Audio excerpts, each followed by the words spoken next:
নমস্কার, কেমন আছেন সবাই? আপনারা আছেন শিবের সাথে।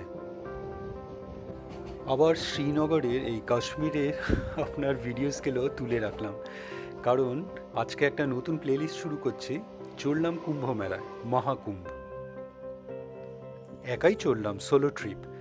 আর এইবারের কুম্ভ তো বেশ বড়, সেই 12 বছর পর। অনেকে আবার কি বলছে 144 বছর পরে নাকি এরকম মুহূর্ত পাওয়া গেছে। তো যাচ্ছি এখন আপাতত হাওড়া স্টেশনে, ওখান থেকেই ট্রেন।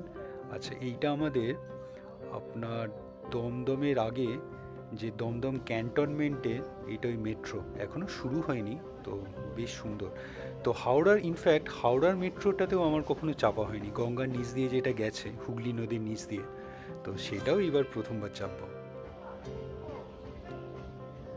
আজকে জানুয়ারির 10 তারিখ, তো আজকেই আমি বেরালাম। আর কুম্ভ মেলাটা শুরু হচ্ছে জানুয়ারি 13 তারিখ থেকে আপনার ফেব্রুয়ারি 26 তারিখ অবধি। ওই 1-1.5 মাস মতন চলবে। তো আমি ওই প্রথম দিকেই দুটো স্নানের ডেট আছে আপনার 2 মাসে, এই 1.5 মাসে আপনার 3 দিনে, জানুয়ারিতে 3 দিন আর ফেব্রুয়ারিতে 3 দিন। তো আমি ওই প্রথমেই 13 আর 14 এই দুটো দিন আছে স্নানের, এই দুটোই কভার করব। তো প্ল্যান আছে ওখানে 5 দিন থাকার। তো যেমন যেমন ভিডিওস দেখাবো তেমন তেমন বলতেও থাকবো। তো এখানে কিন্তু খুব রাশ, মানে থাকার জায়গা পাওয়াটা খুব মুশকিল। কি করে পেলাম সব বলবো আপনাদের। আর দ্বিতীয়ত ট্রেনের টিকিটসও পাওয়া খুব মুশকিল, মানে একাই যাচ্ছি, খুব ভিড় হয় শুনেছি। তো দেখা যাক, গিয়েই আপনাদের দেখাচ্ছি।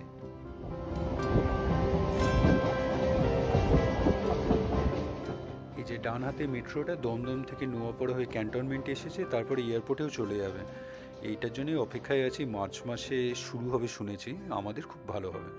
তো দমদমে নেমে মেট্রো নিয়ে নিলাম, স্প্ল্যানেডে নামতে হবে। ওখান থেকে আপনার চেঞ্জ করে ওই গঙ্গার নিচ দিয়ে, মানে হুগলির নিচ দিয়ে আমাদের নিতে হবে। এই যে এইখানে ওয়ে টু হাওড়া, খুব সুন্দর মার্কিং করা আছে। আর আমি ফার্স্ট টাইম, বহু বছর আগে দিল্লিতে এইরকম দেখেছিলাম, ফুড স্টেপস কালার কোডিং দিয়ে করা। তো এটা গ্রিন লাইনে চলে এলাম। এই ফার্স্ট টাইম আমি কিন্তু এই হুগলি নদীর নিচ দিয়ে যাব। খুব সুন্দর করেছে, এসকেলেটার দিয়ে নিচে নেমে যাচ্ছি, অনেকটা নিচু, অনেকটা। বেশ ভাল লাগছে কিন্তু, মানে ফার্স্ট টাইম, মানে অনেক বছর আগে যখন দিল্লিতে গেছিলাম তখন ভাবতাম আমাদের কলকাতায় ফার্স্ট মেট্রো শুরু হয়েছে, কিন্তু এক্সপ্যানশন তেমন করে হয়নি। তো এত বছর পর এইটা দেখা যাচ্ছে, সম্ভব হয়েছে।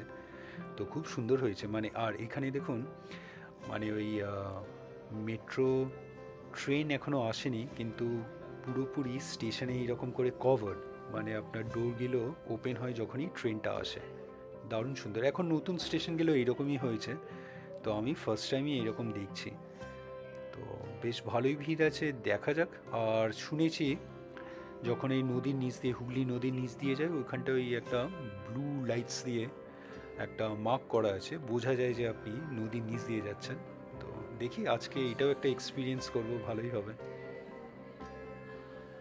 দারুণ হয়েছে স্টেশনটা, আমি ফার্স্ট টাইম এইরকম স্টেশনে এলাম যেখানে এরকম অটোমেটেড ডোরস আছে। তো দারুণ দারুণ লাগছে। আমি তো এই পুরনো স্টেশনই দমদম থেকে খুব জোর এই সেন্ট্রাল অবধি যাওয়া আসা হয়, এখন আর খুব একটা আর কোথাও যাওয়া হয় না। তো ওই ইয়াসের স্কুলের জন্যই যা ট্রাভেল হয়। তো ট্রেনেও চেপে পড়লাম। আর এইবার নদীর নিচ দিয়ে, হুগলি নদীর নিচ দিয়ে যাবে, সেটাও দেখাচ্ছে। আর বেশ শুনেছি একটা লাইটস থাকে, এই যে আমরা নদীর নিচ দিয়ে যাচ্ছি। রোমাঞ্চ का अनुभव करें। ভারতের কোনো বড় নদীর তলদেশ দিয়ে গড়ে তোলা প্রথম রেল সুড়ঙ্গ, যা যুক্ত করেছে শতাব্দী প্রাচীন শৈশব কলকাতা ও Howrah. East west mission corridor की ये सुरंग एक प्रमुख नदी के नीचे भारत की पहली रेल सुरंग है। দারুণ দারুণ এক্সপিরিয়েন্স, হুগলি নদীর নিচ দিয়ে মেট্রো করে চলে এলাম। অনেক দিনই হয়েছে, আমার আসা হয়নি। এখানে নেমেই একটা লিফট আছে, লিফটে লেখাই আছে সিনিয়র সিটিজেনদের জন্য, কিন্তু বেশ রাশ, সবাই চাপছে। তো এই লিফটে করেও আসতে পারেন, অনেক ইজিয়ার হবে, কারণ এখানে কিন্তু অনেকটা উঠতে হবে। আমি ওই সিঁড়ি দিয়ে উঠছিলাম, এসকেলেটার কিছু কিছু সেকশনে আছে, সব জায়গায় নেই, তো অনেকটাই উঠতে হলো কিন্তু বুঝিনি সেটা। তো যাই হোক, আজকের এক্সপিরিয়েন্স তো বেশ ভালো হলো। মেট্রোটাও, এই মেট্রো স্টেশনও অপূর্ব সুন্দর, মানে একদম নতুন, বেশ বড়। এতেই বোঝা যাচ্ছে কলকাতা মেট্রো স্টেশনটাও কিন্তু বেশ সুন্দর আর বেশ বড় হবে। মানে বলতে চাইছি কলকাতা মানে এয়ারপোর্টের মেট্রো স্টেশনটা। তো চলুন এখান থেকে বেরিয়ে এবার সোজাই ডাইরেক্টলি এখান থেকেও মনে হয় কোনো এন্ট্রেন্স আছে হাওড়া স্টেশনে। তো আজকে ট্রেনের টিকিট পেয়েছি সেটা হলো চম্বল এক্সপ্রেস 12177।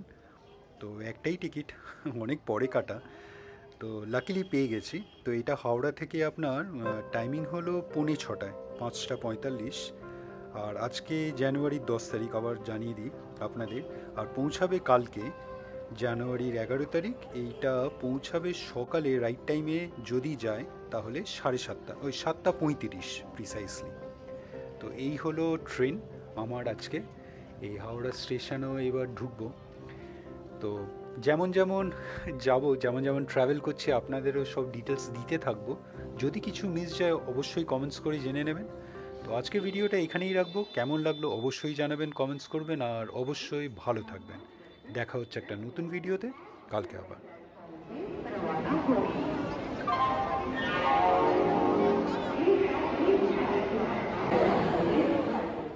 হাওড়া স্টেশন এখন আর খুব একটা আসা হয় না। তো এখানে একটা আমাদের ফ্রিডম স্ট্রাগলের উপর একটা সুন্দর করে ছোট্ট করে লেখা আছে, এই হাওড়া স্টেশনেই দেখতে পেলাম। পজ করে আপনারা পড়ে নিতে পারেন। এই সাইডে ফুড প্লাজা, ভাবছি খেয়ে উঠবো না, বরং নিয়েই নিই। তো এখানে একটা রোলের দোকান আছে, তো take away counter.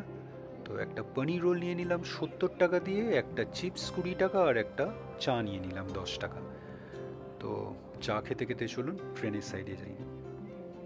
Train already প্ল্যাটফর্মে দিয়ে দিয়েছে। আরেকবার বলে দিই, যাচ্ছি চম্বল এক্সপ্রেসে 12177। ট্রেনের টাইমিং হলো বিকেলবেলায় 5:45, 5:45 সময় হাওড়া থেকে। আর পৌঁছবে পরের দিন আপনার সকালবেলায় 7:35। আর এইটা কিন্তু প্রয়াগরাজে আবার 3টে স্টেশন আছে। এইটা পৌঁছাবে প্রয়াগরাজ চৌকি। তো সেখানেই নেবে। তারপরে কেমন করে যাব, কোথায় স্টে করছি, সেগুলো না হয় পরের ভিডিওতে দেখাবো।